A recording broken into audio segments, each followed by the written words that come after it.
Alright, welcome back to Mud and Rust, and as promised, we are back again today working on our Polaris pool cleaner. Today, replacing our back pressure relief valve.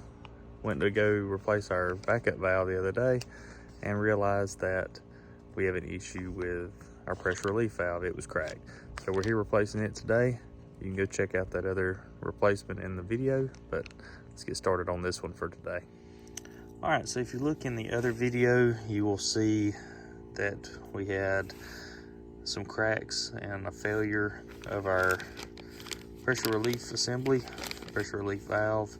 So pick this one up from Amazon. There's a link in the description, and we're gonna go ahead and replace it.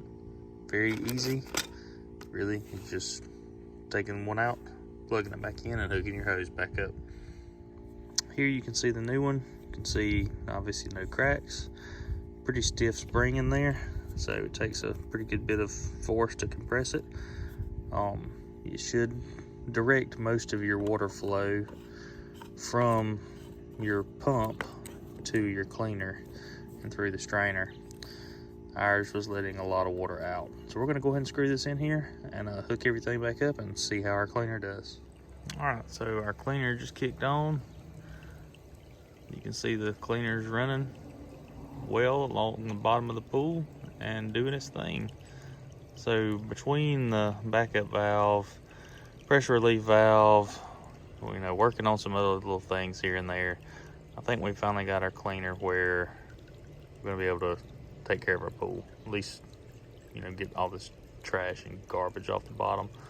Looks like we do need to adjust on the float a little bit, but we are in a much better position than we were a week ago. So, like always, appreciate you guys watching. Hit that like and subscribe, and we will bring you as much content as we can. All right, and here we can see our backup valve working just like it should.